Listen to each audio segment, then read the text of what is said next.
This is a normal, healthy cow, and this is its brain. In the brain, you can find a ton of these little proteins called prions.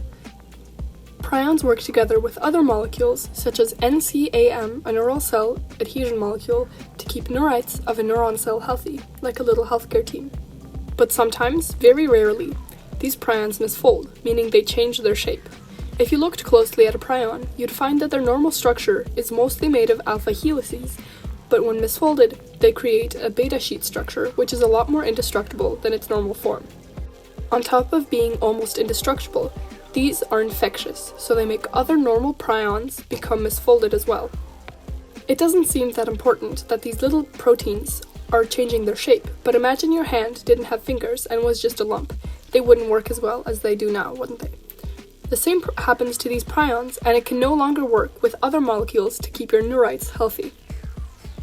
Eventually, these misfolded prions spread so much throughout the brain that they create what looks like little holes that are so small you could only see them through a microscope. At this point, they affect the function of the brain, as a disease called transmissible spongiform encephalopathy. Transmissible means that it can spread. Spongiform means it looks like a sponge, and encephalopathy means it is a disease affecting the brain. In cows, this is called bovine spongiform encephalopathy, or mad cow disease, and the little holes cause the brain to stop working like normal, making the cow act nervous and aggressive and have weak and shaky muscles.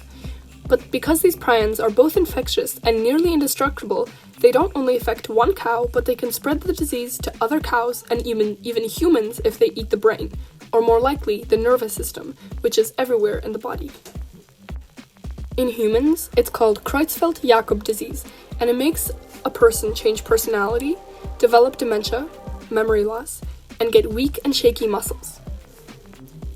Because the prions that cause this disease are so indestructible, it's also untreatable. Within a year of noticeable symptoms, the patient dies.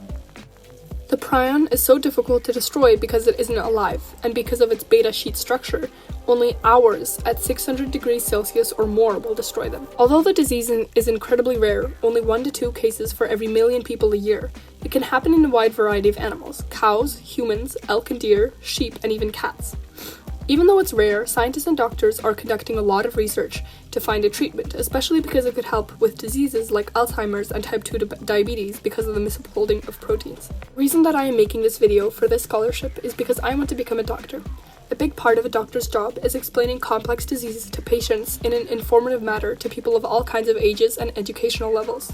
By explaining prion disease to young kids, I intend to practice this skill that will prove to be useful to my future career. Thank you for listening!